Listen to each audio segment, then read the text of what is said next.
first of all welcome General Mugisha Muntu. How are you, General, today? Fine, I'm doing well. How are you doing, Nada? It's been a while. Very well. Greetings from the lake shores. Where are you today? Kawaragara side. Okay, so I think without too much of introduction, let's just dive into what is happening within Uganda and around us. And I would like to start with your take on the recent demonstrations in Kenya, recent as of a day or two ago, and then give us your view on the traders' protests in Tanzania and also the previous traders' protests in Uganda. There's a lot of protest going on in East Africa. So what is the root cause? And what does this mean for democracy of East Africa? Yeah, the events in Kenya are quite unfortunate that lives were lost and that eventually the government anyway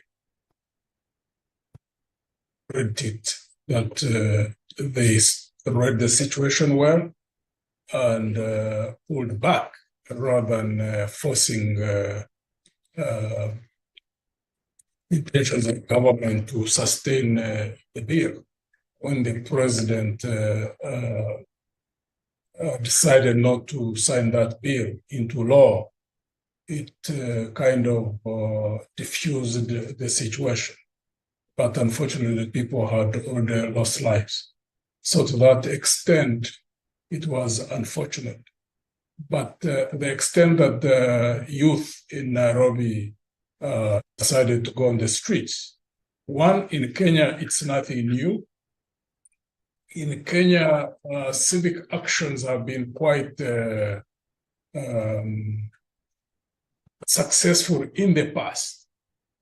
The engagement of the populations in civic actions has been quite vibrant, more than we have ever seen it in any other East African country.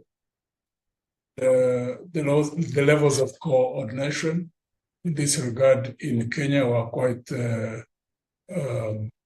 instructive in terms of how the youth used modern communications facilities at their disposal, and the levels of organization, the levels of determination. Also unique, I think that is maybe also something that helped a lot, that the youth from advantaged families, the youth from leaders in government participate. You know, I understand like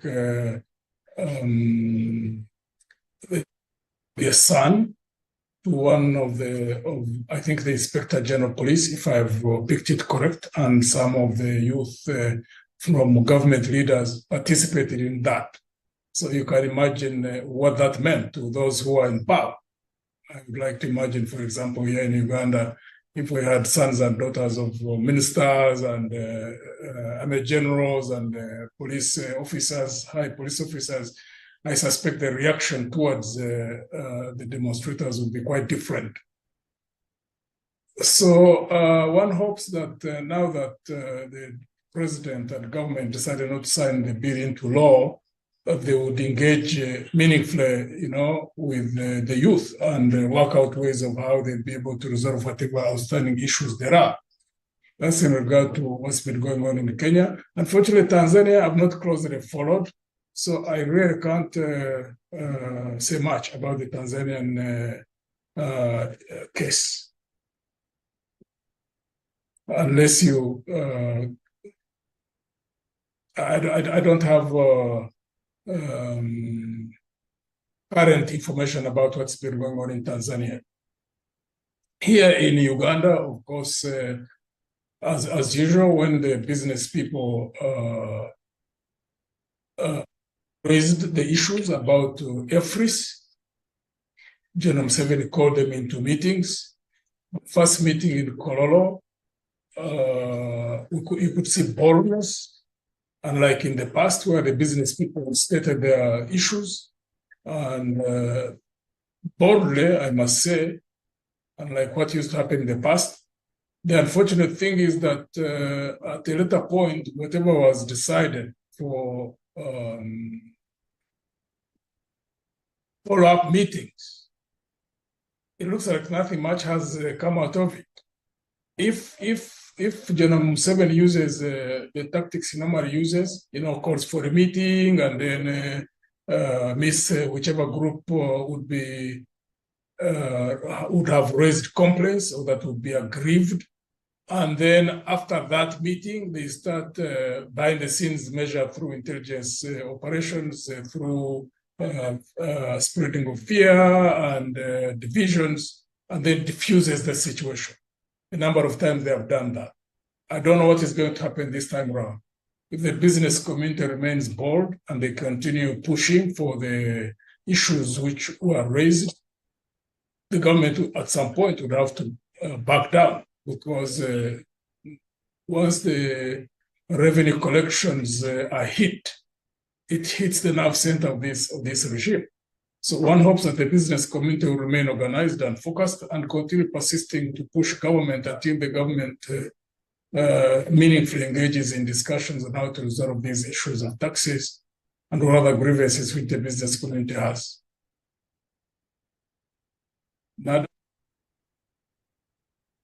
So, if I'm understanding correctly, it is now between the traders and the president. Yes. If traders push more, then the president will give in more. If they don't push or they are scared to push for more, then the government will not concede. But is it supposed to work that way? I mean, is that how democracy works? And could you please give me your honest opinion on the state of democracy today in Uganda? When there are leaders in power who really care for a country, who care for people, ordinarily they set up systems and also create an atmosphere in which there are constant engagements between different institutions of government and different interest groups. So the environment that is created, the atmosphere that is established and nurtured, and then systems which are established, and the respect for institutions. Only that works when there are people who care. But the moment you have leaders whose main interest is self-advancement, one, they undermine institutions, weaken systems, and basically use fear and manipulation and money to manipulate the different interest groups, manipulate the population, so that they can continue carrying out whatever they do. And that's why you find that in a country like Uganda and a number of African countries, they have not had strong institutions which have been established, institutions and systems of governance. And you look like at principles, long-established principles in functioning countries, where there is observation of the principle of separation of powers.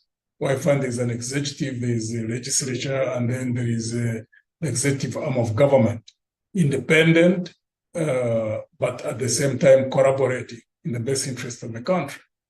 You look at places where there are dictatorships, power is concentrated in one man's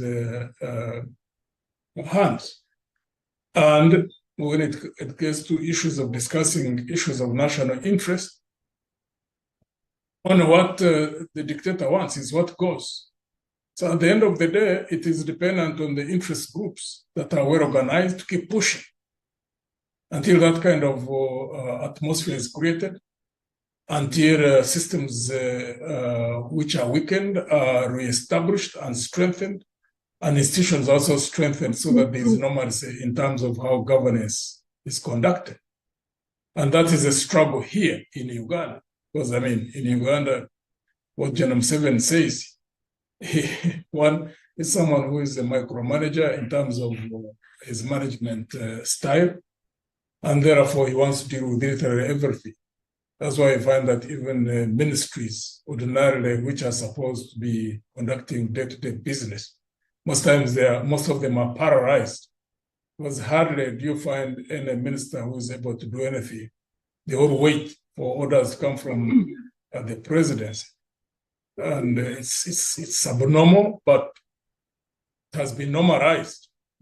Where you look, everybody's waiting to hear what the president says on anything. So that's the most unfortunate thing, and we are paying a heavy price for that.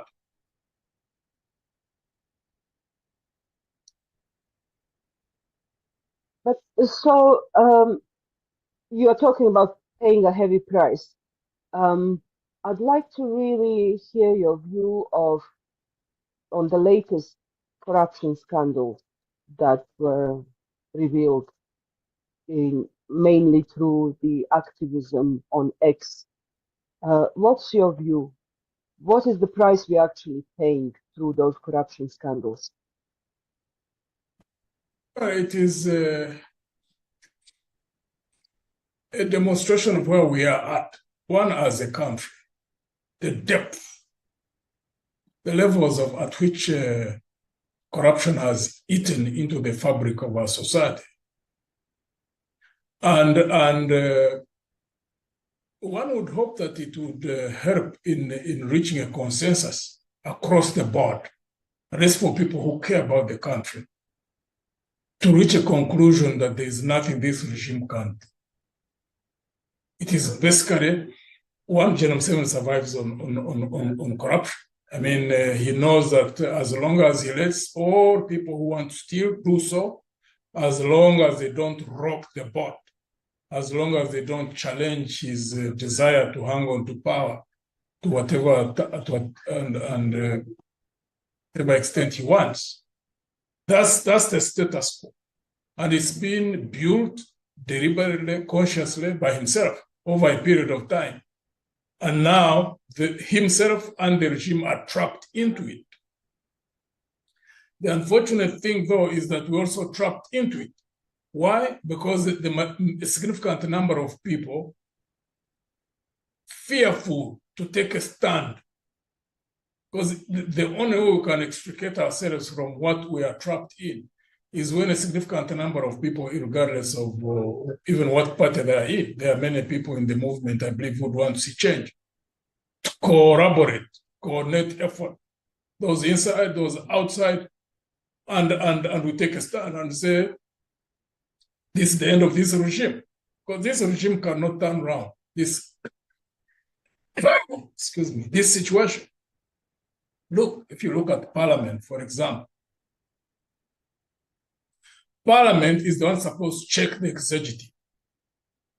When you find the committees of Parliament getting money from, departments of government, to extort money from departments of government, it basically means that there is no way we can ever have accountability. And when the information comes out publicly as it has, in a way to see any form of actions taken, and you see none. One, you hear the president backing up one, he backs up the speaker different times. Then the speaker goes to one of the constituencies to back up a member of parliament who is in prison. And then while on the function, the Speaker of Parliament claims that she has a donation from the president. So on one side, members of Parliament are in prison. On the other side, the leader of Parliament, the Speaker, goes and stands by those who've been arrested. So at the end of the day, you get to believe that the public mind is being manipulated. Because I have not heard the presidency coming out and denouncing what the speaker and the members of parliament did. Two, by presenting a gift from the presidency, when the presidency is claiming that they want to fight, to eliminate corruption. The population is the one which is being played around with. So my hope is that the population wakes up. Because the moment the population wakes up, then those mind games cannot be played on us. any further than the games are being played on us. Because you wonder who's now manipulating who. I mean, is the presidency and the parliament. The population which is on the outside, therefore, needs to understand that they are naked, that they are unprotected, that they are on their own. That the executive is not going to protect them, nor will parliament protect them. And therefore, they need to organize outside those institutions. And also the people who are trapped within the NRM, because there are a significant number who are trapped in there, mostly the political elite. You know, the nascent middle class, most of them are trapped in NRM. They don't believe in it, but they are there for survival. They're hanging in there. But they need to understand the level at which we are at now, and therefore understand the danger that we face as a people, as a country. So will you give us a clear overview? Why is corruption bad for Uganda? I mean, we lose $2 billion United States dollars every year. You can imagine $2 billion United States dollars, what it would do. Look at education. A primary kid, the contribution by government to a primary school child in a public school is 20,000 Uganda shillings. What kind of education will that kid get for the 7 years that they're in primary? And that's at a level where the mind of a human being is shaped. So if they lose those years, those 7 years in primary, and they get the worst form of education, they are not well prepared for further education. And at the end of the day, it also affects the development process of the country. But also, too, we have a danger in the sense that we are going to have two classes of people in this country. Those of us who have money, who can afford to send our children to private schools, are going to get good education. And the sons and daughters of the people who are unable to send their children to private schools, and therefore they send them to UPE, to USE, are not going to get good, high standard education. Therefore, when these two kids go to face an interview, clearly, the young man or woman who's been through private education is the one who's going to access a job. The other one won't. So what happens when they become more and more who are jobless because they cannot compete fairly? At the end of the day, it becomes even a security problem. At some point, it will become a security problem. But you look onto health. I mean, the investments in health are so low. So if corruption is not stamped out, it affects us in many, many different ways in that regard. I mean, if you look at, you borrow money, you build a road whose lifespan is supposed to be 40, 50, 30, 40 years, and yet in 10 years, the road is already broken down, which means in the same lifespan of a road, which is supposed to be 30, 40 years, you need to have done that road 3 times. That money would have been better invested in a different ways. Of course, we have a fast-growing population. Land is not increasing. So when we are going around the country, when we are building our party infrastructure, in every sub-county we go to, we normally ask, in the southern part of the country, the majority of the peasants now have averagely about 2 acres. In some cases, it has gone down even to 1 acre. It's only in the northern belt where they still have significant chunks of land. But there's going to be a point where when the land is divided further and further, and someone remains with like a quarter an acre, they cannot survive on that, which means they're going to be going into towns. So the rate of rural urban migration is going to be high. So you're going to find an environment where, because of abuse of national resources, because of corruption, where investments are not put into the productive areas, and there's a growing population, and then there's rural urban migration. People are leaving land. So you have a situation where a significant number of young people are going to be in towns without land, without jobs. What's going to happen down the road? There's going to be a serious crisis in terms of insecurity. And all that certainly would be rooted in corruption. Corruption in terms of stealing resources, corruption in terms of misallocation of the resources. Tell me, during those years in the Bush War, how were you dealing then with dishonest or corrupt soldiers or thieves? Or tell us what it was then. As a lot of political work and political education was done in the army. And when we got in here in 86, I believe, well, no research has been done, but from observation, I think maybe 6 or 7 or 8 out of us, the officers and men, had high hopes that we were going to build a country that was going to have a stable, growing economy and that would benefit through legitimate ways. Unfortunately, and when we came in, for example, in the first 6 months, first 1 year, we weren't even getting salaries, we were getting allowances. I remember when there was conversion, we were getting allowance of 7,000 Uganda shillings. But we were working 24/7 without break. There was a lot of commitment in doing things. Down the road, a number of people, not many, few, started becoming corrupt. And we raised a lot of alarm internally within the governance structure, saying, look, we are going to lose direction if there is no clamp down. Well, unfortunately, General Museveni didn't act as we hoped he would have. Because if a line was drawn and all of us knew that anybody who crosses that line, he or she would be taken out, I think that discipline would have been sustained.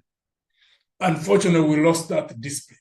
So when one person would become corrupt and nothing would be done to him or her, the second one follows, a third one follows, it became a trend, it grew into a practice, and now it is a culture deeply rooted. Those who remain disciplined, either the few who are inside are quiet, others simply broke ranks and are outside organizing from the outside. But those who are in government now, General Museveni makes it very clear without saying it, that it doesn't matter even if you become corrupt, as long as you don't undermine his desire to hang on to power. Basically, everybody knows that. He knows that people want money. They know that he wants power. So in a sense, it becomes, an unwritten rule. Go in, take whatever you can, don't rock the boat. If General Museveni wants to hang on to power, don't raise your voices, don't act against that, and you'll be okay. And that's what many people are doing in the system, and it doesn't touch them. The ones who are unfortunate is when there is a crisis and some sacrifices have to be made. That's when they take out a few people. And once they are taken out, then the population relaxes. But the trend remains. I'm going to take you back to the 80s. Now, the year is 1987.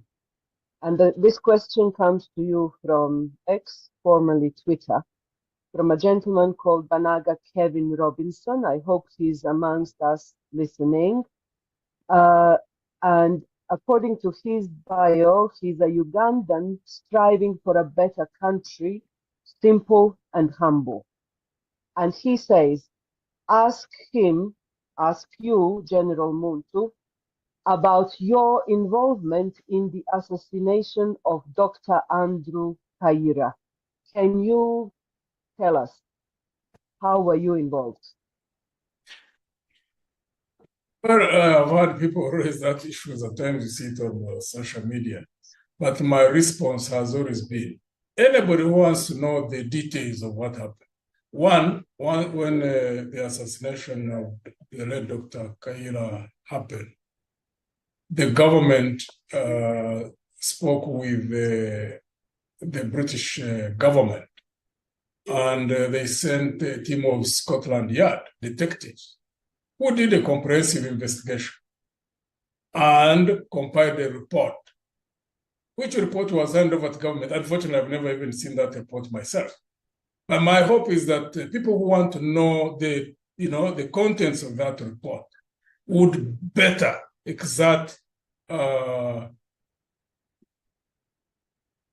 pressure either on the Uganda government or on the UK government to release the report. Because the moment the report becomes public, then would cease speculation. I've never understood why. Actually, I've never understood why even the report has never been released. By anybody who wants the truth, I think that report would throw light onto it. I definitely, as a person, never had any hand in the assassination of Dr. Kaira. Absolutely not. But since the report is not out, I mean, anybody can speculate in any way they want. Could you give us some background, though? Because a lot of our listeners are young and they don't know Yes. who Dr. Kaira was. And just give us some background of what role he played, and then what was your role that time, and what were you engaged in, and how possibly could two of you be put together in this kind of a story or scenario? They were in 87. Before we took power in 86, there were different armed groups. There was FEDEMO, there was UFM, there was UNA, that was based in Western Nile, there was UNRF, also based in Western Nile, and then there was a government force, UNLA, and General Tito Ntwa. So when we took power in 86, some of those were brought on board, some opted to go and fight, like UNRF in West Nile, like UNA, and some new groups also emerged, like UPA. Actually, by the time I was in command, when I took over command in 89, there were 7 rebellions in the country. And in 87, the late Dr. Kaira and 5 other members who were of UFM, who had been part of government, a plot was unearthed and they had been arrested and put into court, but later released on bail. And Dr. Kaira, unfortunately, was killed at his house in Gaba or Buziga, one of those areas where he was staying.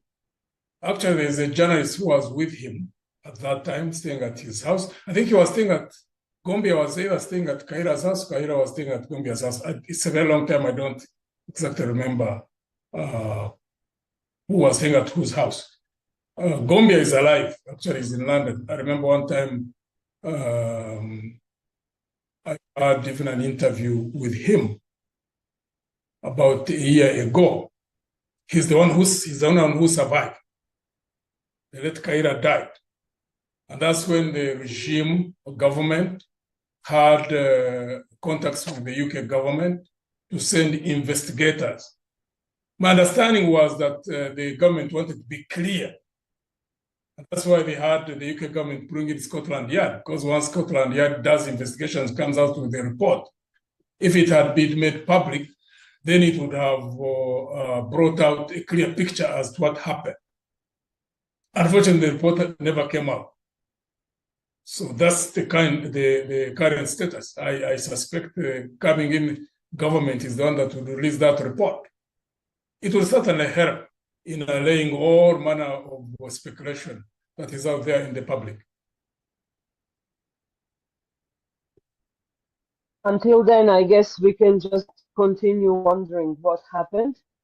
But I want you to stay a little bit in the days of 1986 and try and make a comparison between then and now in terms of government organization, governance, type of governance, and what is different and what remains the same? When we came in the 86 until about early 90s, we were really under a lot of pressure, because fighting on 7 fronts is not an easy task. There was a lot of pressure. But at the same time, we had commitment and resolve. We didn't have adequate resources, but also had the desire and intentions, many of us who operated at different fronts, to normalize the situation, to stabilize the country, create an environment in which a new political culture could be established. A number of mistakes were made. I have no doubt about that in my mind. I know, like during army operations, a number of errors were made by commanders in the field. 2, and this question keeps coming up over and over. I hope those who write history are the ones who will pick it up and bring it out more clearly than it has ever been looked at. When you are fighting insurgencies, normally there are 2 types of commanders. One, there are commanders who conduct hearts and minds operations. There are commanders who apply scorched earth strategy. And clearly, because of the pressures we were under from different directions, eventually you could see the method which was used in the different areas of the country. It would only take a researcher who would go down and get out that kind of difference, which of course the public most times would not be clearly aware of.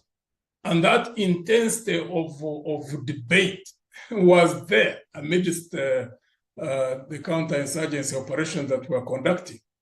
And those who read history, you can find it even in many other operations by other countries that have been involved in those kinds of counterinsurgency operations. I mean, when those who read like the history of the American army in Vietnam, those who read the history of the American army in Afghanistan and other operations of that nature, there is always that dynamic, you know.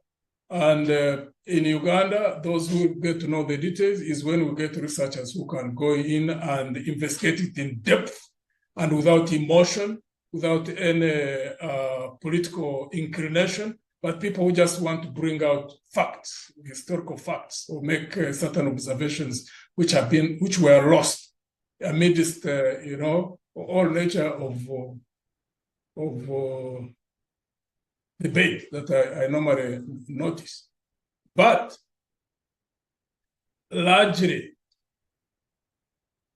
by end of 96, 97, 5 insurgencies had been brought down, and there were 2 which were still raging on. Mostly the one in the north, and partly Rwenzori. So pressure was less at that time, and the army started changing from being more or less a guerrilla force into being trained as a professional army. There was more concentration on that than in the first 6, 7, 8, 9 years of capturing power.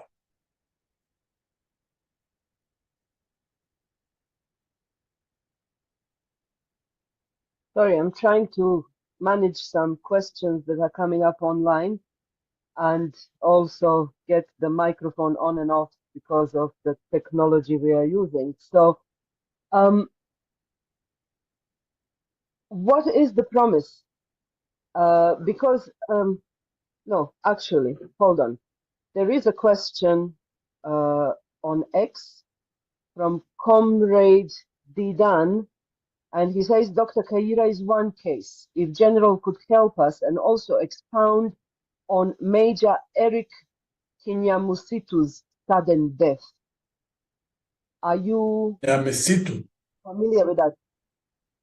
Kinyamusitu, Major Eric Kinyamusitu.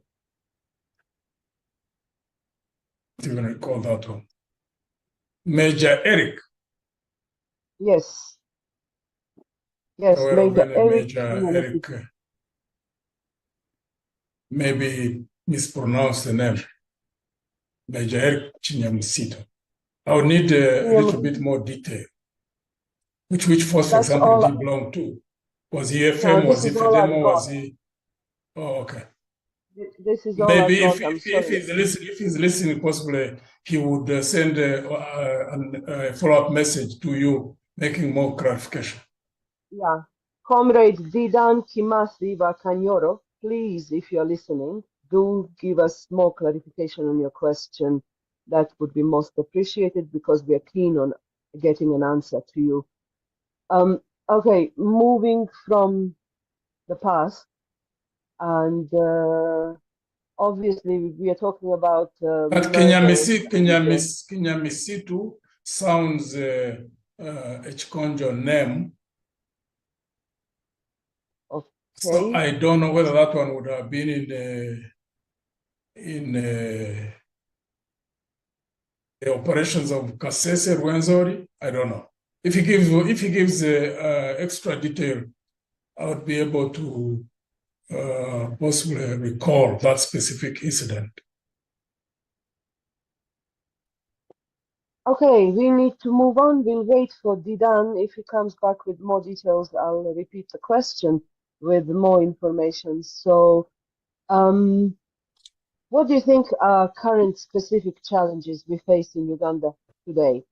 And maybe reflect on government funding and the human resource policies, borrowing, spending. What are our major challenges? What should we be aware of? Corruption is really eating us to our very core as a people, as a country. Human rights abuses. Of course, all that is rooted in authoritarianism. Where you have a regime which basically doesn't care about the opinions of other people, and therefore uses manipulation, using money as also a form of manipulation, and also application of fear to basically intimidate the population and intimidate those who would organize a counter force. And the abuse of national resources, misallocation of national resources. And as an outcome of that, the deep levels of poverty, the high levels of unemployment, the high levels of unemployment in the youth, it's causing an explosive situation. It's just a question of time. If there is no turning around of this kind of situation, we face an explosion down the road. Poor education, of course, also a big problem, because if a country does not invest heavily in education to have well-educated people and also highly skilled, then in your development process, because the individual, the person, the human being, is at the core of any steady development process. If you want any stable, steady, sustainable development process in a country, you have to have well-educated people, highly skilled, and also healthy. And that's why you find the best form of investment for any country is investing in education, in health, and in food security, so that the human being is, as I've already indicated, is the best resource or other forms of resources, the human being. I mean, we normally quote the example of a country like Japan, or maybe if you look at a country like Singapore, they have no natural resources at all. It's the human resource that has been at the core of the development process of Japan. It has no minerals. Singapore has no minerals. Singapore doesn't even have agricultural land. It's simply a small country, literally a rock. Japan only had forests and maybe fish. But the rest, where they're, the apex of their industries, like Japan in technology, was because of well-educated, highly trained, and highly skilled human resources. And of course, the management capabilities at the level of the leadership. So you can imagine when those are applied in a country which is at the same time well-resourced, a country like Uganda. We've got mineral resources, we've got rich soils, fertile soils, freshwater bodies all over the country. If you add on a well-educated, highly trained, well-motivated, and well-managed workforce, this country would escalate. The development process would just simply hit the clouds. It goes without saying.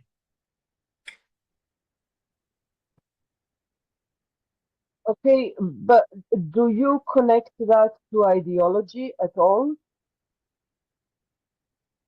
Yeah, I mean, it's really connected to the most basic of us human beings. Every human being wants the best in their lives.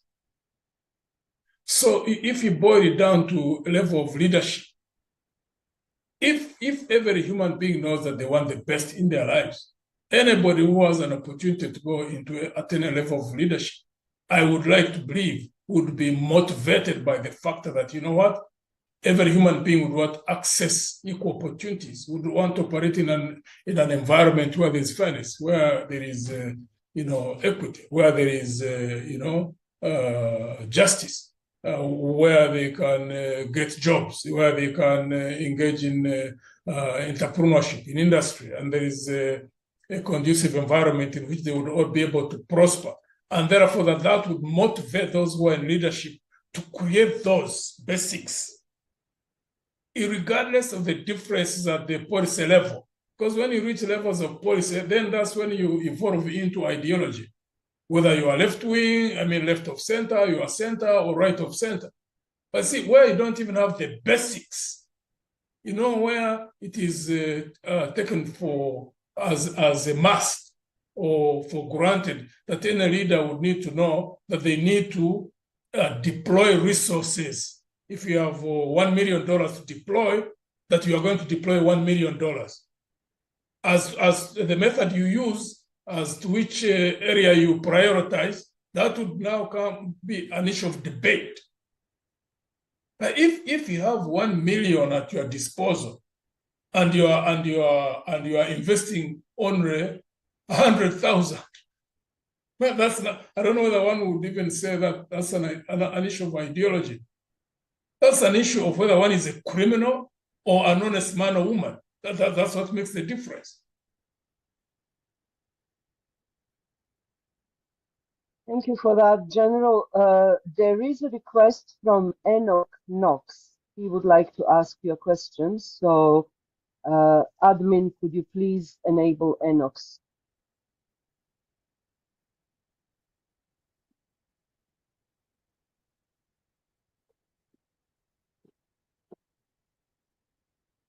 Enoch, please go ahead with your question.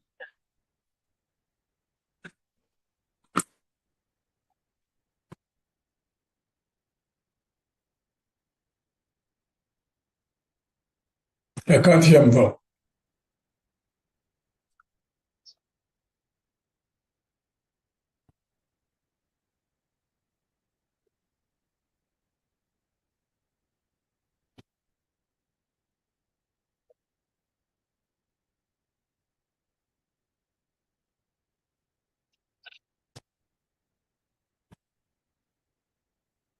Enoch, are you there?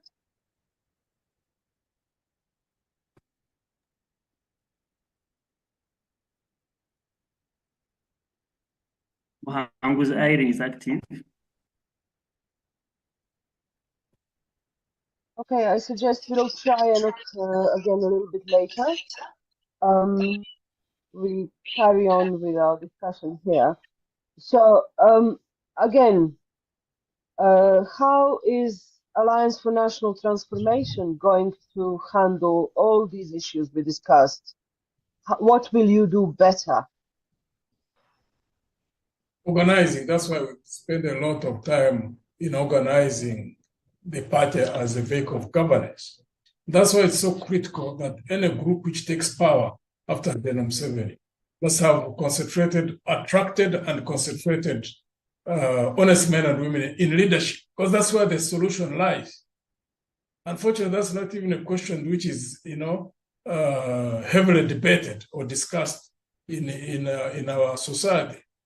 Many people are so focused on regime change and on the assumption that the moment Denham 7 is out of power, that everything will straighten out. We believe different. We think that any meaningful change must twin two things. One, organize to the extent that you have got the capability to oust this regime, but also two, that the moment you oust the regime and take power, that you are well organized, be able to deploy national resources in a way that is going to put this country back on track, ensure that we are on a sustainable growth and development, economic growth and development path. What does that mean? It means that you must stamp out corruption, that you must apply a zero tolerance policy to corruption. And there's no way you can effectively fight corruption if out of 10 of you who are in leadership, 7 actually want to get in there and become corrupt. You won't fight effectively and manage. But if you organize yourselves, and when you get in there, 7 out of you are men and women of integrity. And you know that the moment you clamp down on corruption, for example, that you want, the amount of money which can be deployed into productive areas, the amount of money that can be saved from corruption alone, suppose 2 billion, which is wasted every year, and you fight it and you are able to recover 90% of that, and you deploy it into areas like education, like health, like tourism, like agriculture. And then you save the money which is being abused in terms of inflation of contracts in all manner of infrastructure, whether it is in dams, whether it is in the energy sector, in oil, whether it is in generators. So many things which are happening. Two things the next group is going to face. 2 things. One, the challenges of the breakdown of institutions and systems and the depth of corruption. That's one big challenge. Any group which goes in there is going to be faced with.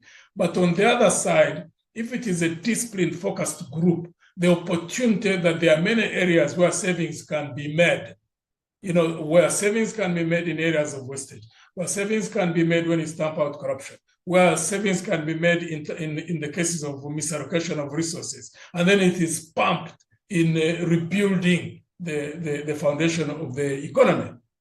So any group which is vying for power must look at both of those. One, the depth of the challenge. Also, 2, the opportunity of the areas where money can be saved and can be pumped into the development process. We almost hang ourselves in the areas of debt. The debt repayment, for example. If any group which goes in there is not disciplined to make cutbacks in areas where there is wastage, to clamp down on the corrupt, and therefore be able to stop the hemorrhage, and therefore start building those financial resources. That's why we focus on that a lot as Alliance for National Transformation. And we'll keep on raising that debate, and hopefully the consciousness of people to know that that is so, we can't waste time, because there is an argument that no, first knock out General Museveni, then that would be another phase of struggle. I mean, and as we have seen, a regime can get in there and it is corrupt, even a new regime, and it can hang on for another 10, 15, 20 years. If people are willing to waste some more time, we have no problem with that.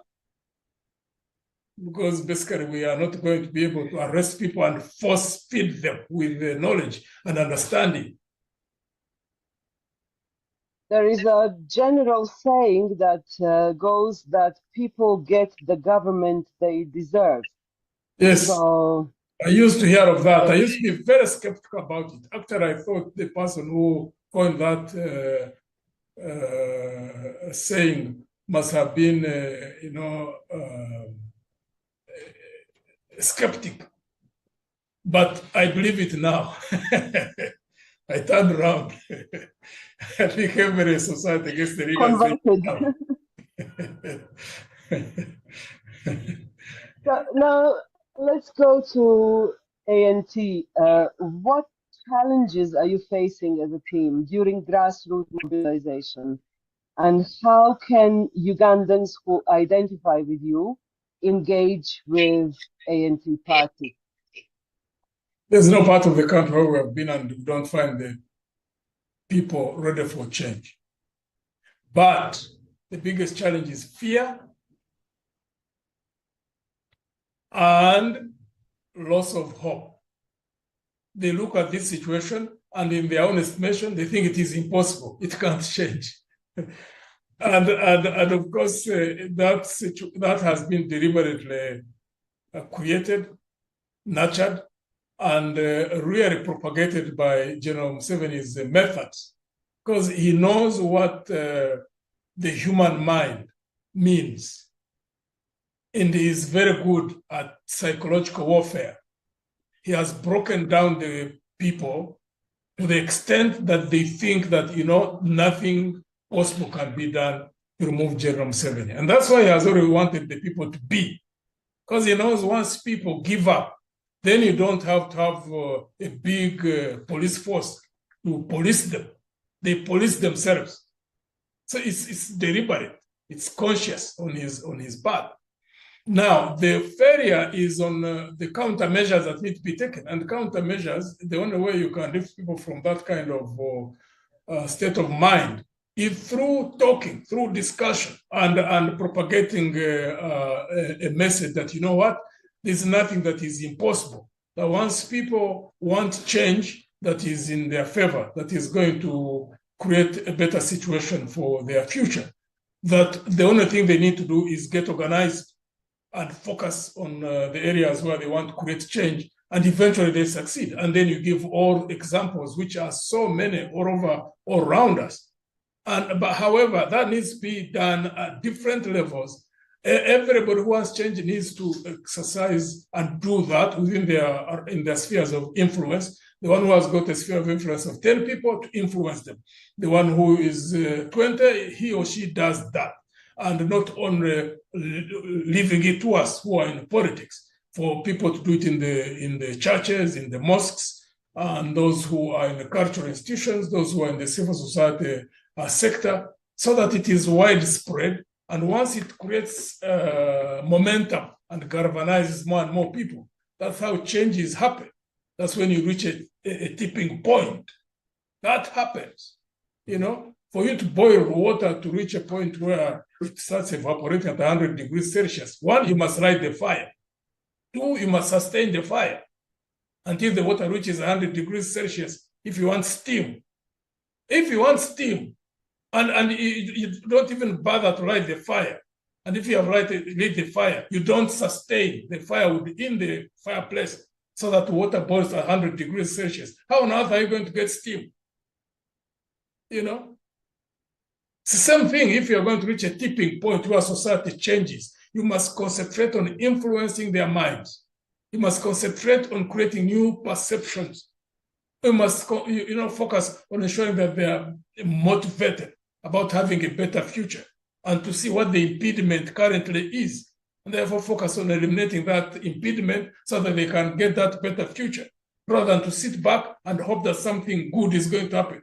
Nothing good ever happens by accident in this life. Hardly, if ever it happens. Okay, before allowing our listeners to speak and ask you questions, I just wanted to greet the listeners in the diaspora and thank you all for being here tonight with us. I would like to start with Muhanguzi Irene. Irene, unmute your microphone, please, and ask your question.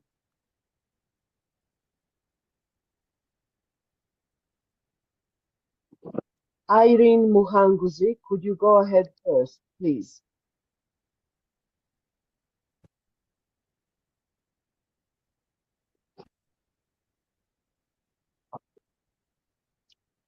Okay, Irene, we'll get back to you later. Eddie, I can see you are ready. Go ahead.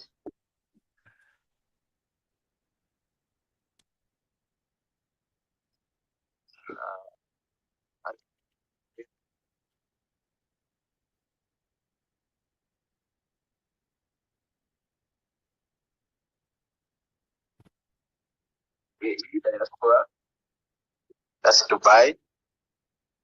I have two questions for Mr. Mugisha Muntu. Question one, Mr. Mugisha Muntu, I was in Uganda 2021 and I saw whatever happened in the elections. So I want to know your plans and strategies that are going to be different from what we've seen in the recent elections, because we as the youth, we as the mass, we come out and vote. By the end of the elections, of course, we know what happens. So we want to know the strategies and plans you have to take over power. Because we know what happens in the elections. We vote, the results which are announced, and then the results we expect. And at the end of the elections, after killing our people, we go back home and sit. That is one. Then two, me personally, I appreciate you, Mr. Mugisha Muntu, because of your ideologies. Okay, when I look at people who came out like in 2021, you had good points. You had, I don't know how it's called, but you're a smart man. Thank you. Do you believe you can take over power in Uganda? I know we no longer have bush, we no longer have forest to go in war, but still, do you believe you can take over power by just a mere vote? You are an army man. We trust in you. You have, by the way, you're a smart man, but according to what you've seen, do you think you can take over power by a mere vote? Because Museveni is ready to do everything to retain power. He can, okay, now some people have hope because the guy is 80 old, but the guy has, like, he has a son. These people, yeah, I don't know, but when you look at SFC, to me, I think those guys are not even to tell that. When you look at them, and they're willing to do everything to keep themselves in power. So, Mr. Mugisha Muntu, those are my two questions. Okay. Thank you so much. Thank you, Eddie. Thanks a lot. Let's hear the answer. Mr. Senka Edward, thank you for your appreciation.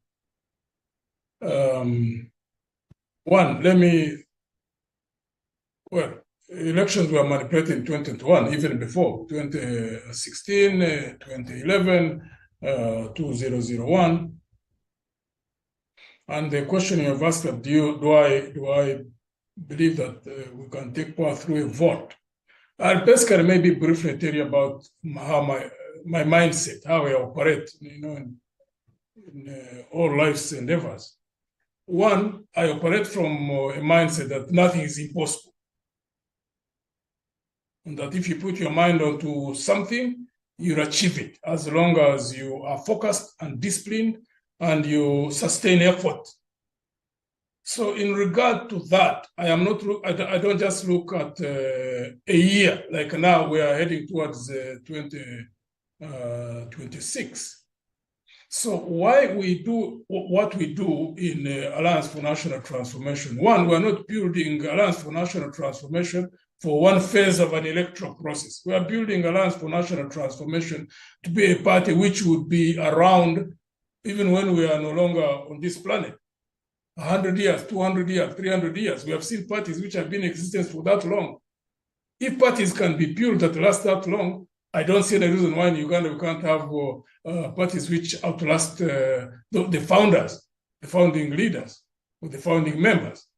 So when you are doing something in that regard, yes, in along the way, an election will come in. So we organize ourselves to overwhelm the regime. That's the short term.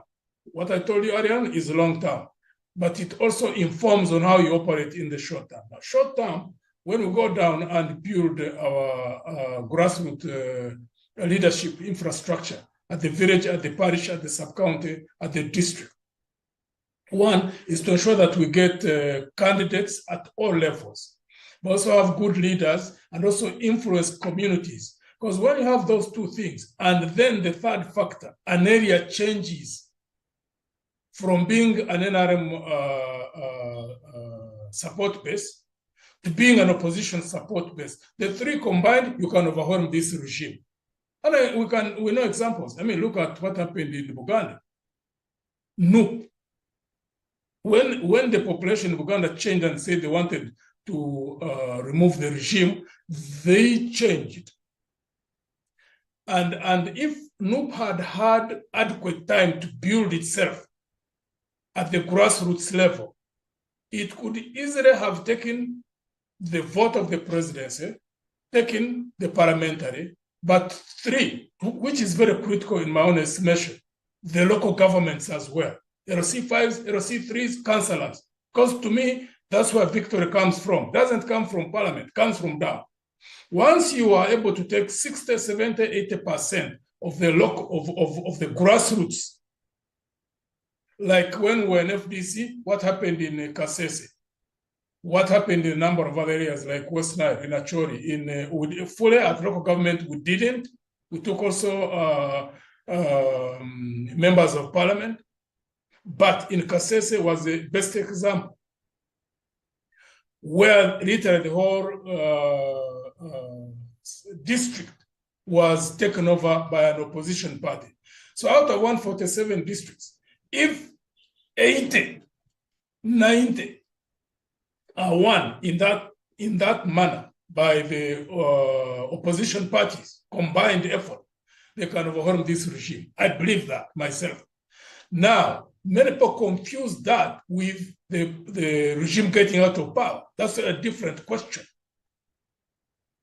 Because you can overwhelm the regime in terms of electoral terms, and then you now got the second phase, taking power. And the two have got two different strategies.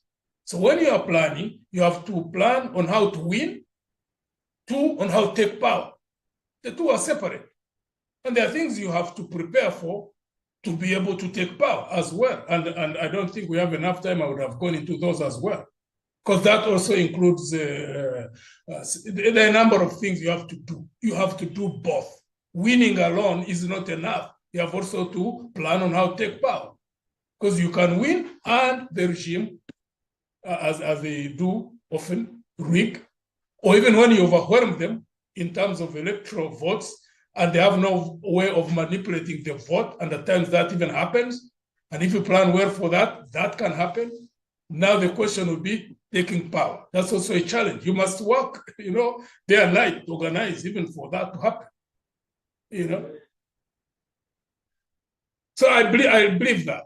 However, even when you don't take power, you continue organizing, because the issue is you have to focus on you have to focus and persist in organizing until you take power. That's the end state. That's the ultimate objective.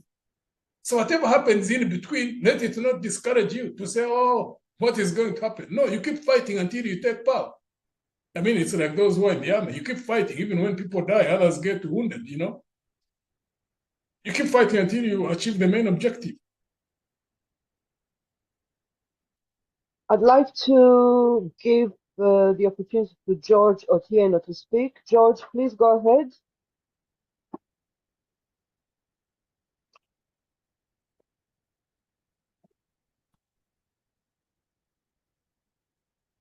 George Otieno, please go ahead with your question.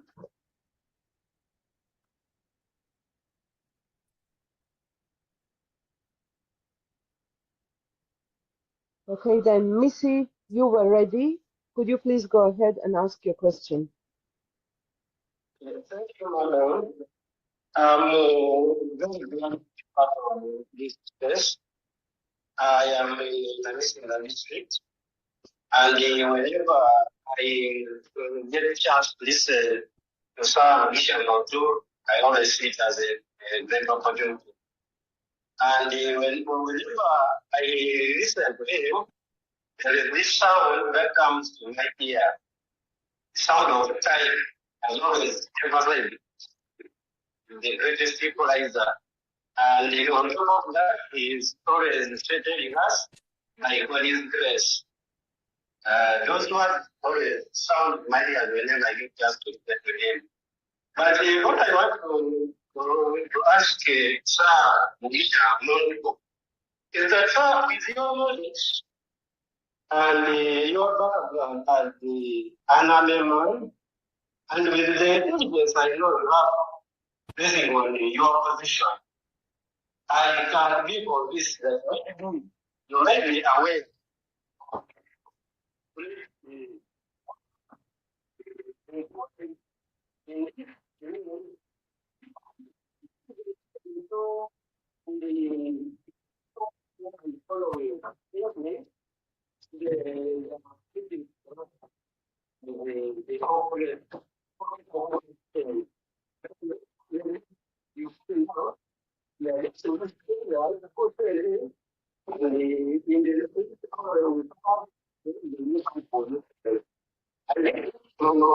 we the exhibition, and part of it really exposed all the leaders who we thought here for us. Instead, now we have just out, and this is whenever they make their debate after they use the name, since we go to the exhibition, that they have followed the blind solid of us. So what the solution can we do? Can we go explain on the position and the knowledge you have, and the way you do expression when you say the thing will tell. This one, this time, the next one, you got on the way that you are the more and more. So you keep on saying time. Missy, time. This is a very long question. Give us your question, short and brief.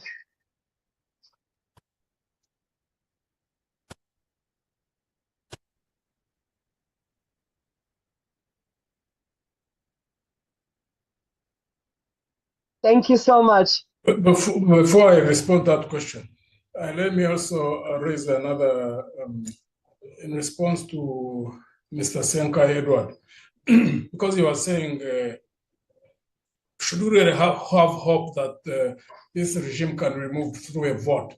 There is a former Prime Minister of United Kingdom who said that, it was called Harold Wilson, that a week is too long in politics. So when you are fighting against a dictatorship like this, don't completely lose hope, because like now we have a year and a half or 2 years remaining. None of us, we don't know, General 7 doesn't know. Nobody knows how the dynamics will shift between now and then. So you can imagine if you operate from a mindset of hopelessness, you will cease to organize because you'll be looking at an impossible situation. But when in your mind you know that change will happen, it means 24/7 you're organizing all the time.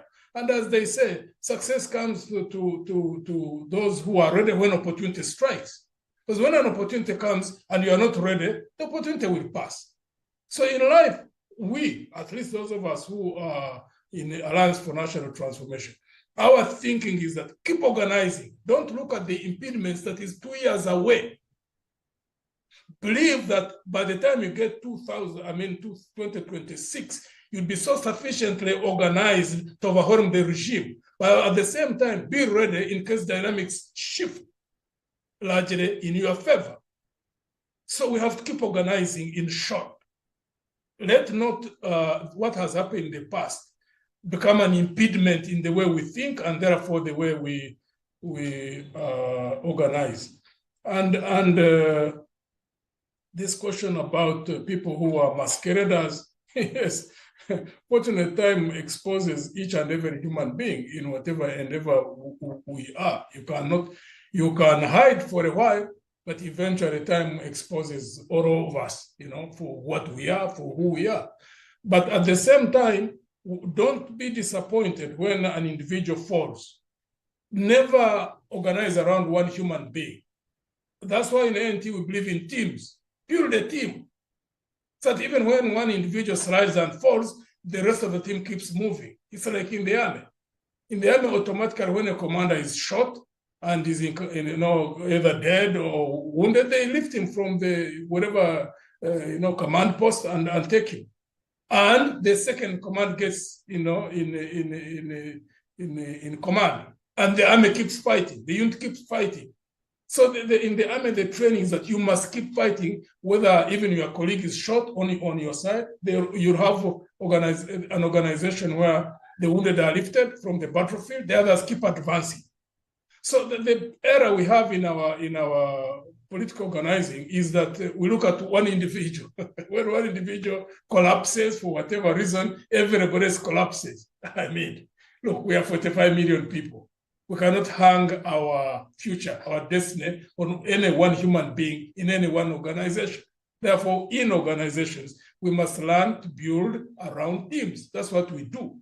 If you have, for example, leaders in a party, 100 good leaders, at the core of the party. Really, even when one falls, another one will take over, and then you keep on advancing. Yes, casualties happen in war, even in politics. You may be, you may be having a lot of hopes in someone, and you think they are straight, and then they fall to corruption, or to manipulation, or to fear, or whatever it is. Yeah, that's natural. Should not be surprised. That happens in all struggles, And that's why we must not, because if you really put all your hopes in one person, and that person disappoints you, or dies, or becomes incapacitated, your mind is going to trick you into giving up or getting out of whatever struggle you are involved in. But if your mind all along knows that we have a cause, and we are many who believe in seeing the fulfillment of that cause, there's a certain end state we want to build, want a country where there's fairness, where there are equal opportunities, where there's justice, where there's transparency in the management of natural resources, and you build around that. And you get many people who are organized as a team around that. Then you advance. Even when one falls, another one takes over. I can't understand what happens in our countries, really. I'm not able to decipher it yet. And then people talk about the one who has fallen for another 1 year, 2 years, grieving, and you keep advancing. I'm going to read for you some messages on our Twitter feed. Adrian Mujeni says, challenge is we speak to ourselves. 80% of voters have less than tertiary education. We need to have conversations with them in their places. Then Subuga Peter responding to another tweet saying we should meet and push for ANT UAE chapter. Kenneth Agaba saying that you and a few other political parties are practicing democracy in a dictatorship. How do you plan to unseat the incumbents using methods that he seems immune to? Don't you think you need to revise your methods? The next comment is similar in a way. Good evening, Ndugu. Would it be better if you, Mr. Joseph Kabuleta, Dr. Kiza Besige, and others join parliament? Don't you think things would change in that parliament? then there is another comment along those lines, basically saying, in the presence of men of high standing in the NRA, how did President Museveni manage to reduce the entire revolution to himself? And if you couldn't stop him then, how will you stop him now and the possible installation of his son as a successor? I'd like to actually draw your attention to that question. Could you answer it for Prosper 2061? There's one who said, asked, yes, Peter and Suga, yes, I believe we can coordinate with the headquarters. I hope you have ways of reaching out, and then we'll be able to organize the chapter of UAE. Once your headquarters can put in touch with the coordinator for the diaspora, and that can be done. Democracy in a dictatorship. You see, we have to build now. As NT, we are not going to revise our methods because you see, we have two things, as I already indicated before. When you build your capabilities, you know, and you are a strong party and you are able to influence the public perception, and then you get momentum behind you, you can overwhelm the regime. But even when you don't overwhelm the regime and they manipulate the electoral process that they've done in the past, it is worth organizing, because when a party that is well organized takes power, then it means that it will be in a position to manage power better than either any other party has done in this country. So the two things cannot be separated. That's why we cannot revise the methods of building a strong party, because the party is needed even when a regime is out of place. But two, even when you want whatever method you want to use, even if you are to revise methods, you cannot be successful when you are well organized. So organizing to us is something that is so critical regardless of whatever strategy you are going to apply. Going into parliament as a method. Well, those who choose to go to parliament can go, but this parliament, how would they influence it? this parliament, I don't think anybody can influence it to take any positive direction where it is at now, unless there was an organized party that would have a significant percentage, like 40%, 45, 49%, and it is in parliament, as we normally see what happens in Kenya, where you find that the ruling party has like 51, and then the opposition has like 49. That's when you can turn around a situation. And then Prosper was saying, if we didn't stop him we didn't stop him then, how do we think we'll stop him now? That's why many of us who believe that it was no longer possible to stop him from within had to build on the outside. The weakness on the outside is that there are many people who think the man cannot be removed. That's what has changed. The more people that are willing to participate in changing him, the easier it will be. You know? I mean, look at the ones on Twitter won't see, but the ones on, a seesaw. A seesaw has two sides. So the heavier weight is the one which shifts the balance. So if you want to shift a balance again, you put more weight on the opposite side. So now the situation here in Uganda is that on the side where General Museveni is, 80% are there, and that's where the seesaw is balanced in his favor. But I mean, the 100% are there who have caused that. Now, 80% of the people who are with him don't believe in what he's doing. You meet them all the time, and they tell you we are in a mess. But they're not ready to shift from this side and go the opposite side so that the seesaw can shift the balance. So they remain trapped on his side, and the seesaw remains balanced in his favor, yet they want change. You tell them shift, they don't want shift. So what is the problem? The problem is the people who are trapped there. Yes, there are other issues like organizational issues, but the more people there would be, those who really want change, if they now shifted, the only factor that would remain is how to organize them. That's another issue that we'll be dealing with, but at least we would have the numbers. If we had anybody who could do research, go into 10 out of 100 people who are in NRM, every 100, you will almost find that 60, 70 don't believe in what is happening, but they are trapped there. And they're the ones who are maintaining the balance in his favor. However, we are not people who give up. We are going to keep on organizing from the outside. And there's nothing which has no end. Everything that has a beginning has an end. Prosper. You need to know that. Because if that wasn't the case, then as human beings, we'll still be living in Stone Age or in the medieval times. But now, every time, every generation, where there are bold people who see necessity for change and they apply effort and they build the resilience to continue fighting, change happens and society progresses. That turning point always happens since creation. So General Museveni is not going to defy that law or anybody in NRM. The question is exactly when.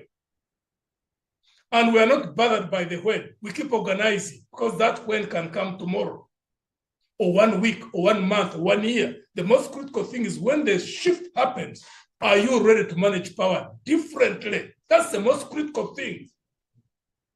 Because if you are not well organized, it means that at the point when the turning point happens, when change happens, that you will not break this country out of the vicious cycle in which you've been for the last 60 years.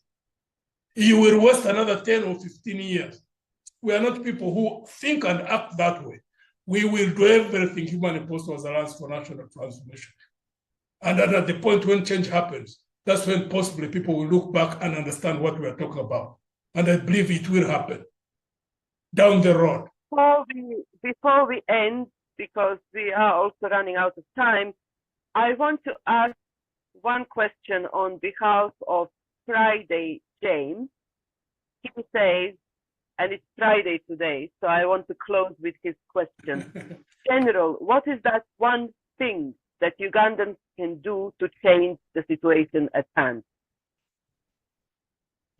Change their thinking, be bold, and be ready to do everything humanly possible to ensure that we shape our future. Because all of us, at least there's a consensus across the board, whether in NRM, whether in opposition, that want justice, that want fairness, that want equal opportunities, that want better management of national resources, that want establishment of good governance principles. We all believe in that. We must act on it, basically. And if the majority of the people, whom I believe the majority want change, act on it, it will happen. The problem is that we have many people sitting on the fence and they're hoping that someone somewhere maybe will drop from Mars and cause the change to happen. You know, I just simply can't understand how that can happen. At times some accidents happen like that, but even when they happen, when people are not prepared, they remain in the vicious cycle. We have seen countries which have changed and remain in the same situation. So that has been 1.5 hours in conversation with General Mugisha Muntu, Alliance for National Transformation. Allow me just 1 minute to draw back to one question that was. Okay, thank you. In the question of you asked. I think it was asked. You asked. I don't remember the name of the person who asked, the one where they were asking about, who asked about Eric, Major Eric. Yes, he asked about other incidents. Okay, that one I don't have a clear understanding of that. But the other incidents which happened, which keep popping up all the time, incidents like Mukura. There was an incident in Mukura, which keeps coming up over and over. Incidents like Buchoro. In the heat of war, a number of ugly things happen. Unfortunately, when politics comes in, at times you never get to know what exactly happened. What I've not understood yet, for example, there is information, if only Minister of Defense and UPDF were, willing and ready to check out that information and make it public. I know, for example, in Mukula, an investigation was carried out. I know that a brigade commander, a battalion commander, and I think I was an intelligence officer, were arrested, tried, and sentences. Buchoro, I know investigations were conducted. So it would be helpful if that information came out, whether it was effectively done or not, but the actions which were carried out would be brought out. But there are many such incidents which remain hanging. One hopes that there's going to be a time when there's going to be a regime which goes back in history and or allows people who do research, who go really without having any political motives, either in favor of the regime or in favor of any opposition group, but carries out research and brings out the truth, whether it incriminates those in power or not. So that, because when the truth comes out, it becomes part of the healing process of a country. And in that regard, there are many incidents of that nature. If you check from 62 until now, there are quite many. The problem is that many times when those of us who would be in government would want to defend government, whether there is truth or not, those who would be in opposition would want to even at times manipulate information, even when there's no truth in that. So there is that dilemma. Therefore, one hopes that there's going to be a time when the truth about all these incidents, whether they happened in the 60s, whether in the 70s, whether in the 80s, whether in the 90s, even for me, the time when I was in command, if anybody invited me to give information, I'd give the information that I know of. If there's any incriminating information that is about me, I would not fight that information, as long as someone brings evidence in whatever information they bring about me or about anybody for that matter. That's not only about the army, even in governance, in politics, whatever. We need to deal with the past, bring out the truth around every such issue, and also, if the moment we do that, then we establish a culture. Then it can influence how governance is conducted, even in the future. My hope is that we just ought to be honest. Like for me, there are things like attack the regime for. There are things I can defend the regime for. If anybody brings any falsehood about the regime, and I know there is falsehood in that, I would stand up and say, I don't think that is correct. Why? Because to me, truth is very, very important. Because it's not only about government. It's also us as individuals. There are people who are not in government, but who are in companies. Someone can cause you to be fired because of a falsehood or whatever other area of endeavor. A family can break down because of falsehood. The cultural institution can end up in conflict because of falsehood. So one hopes that we'll have people who are bold enough and deal with that question and continuously until you have a generation at some point where people are honest, whether that honest affects them or not. That's the desired end state that we want to see, but there must be a beginning point. And my hope is that around now, even those of us who are in the opposition, hopefully those who are in the regime, all of us can combine effort in trying to build towards that in the future, hopefully. Thank you, Neda. General, thank you so much for your time, and to our listeners and viewers in diaspora and in Uganda, thank you for being with us. This is all we had for today, and stay tuned for the next In Conversation with General Mugisha Muntu next month. Thank you all. Good night for now.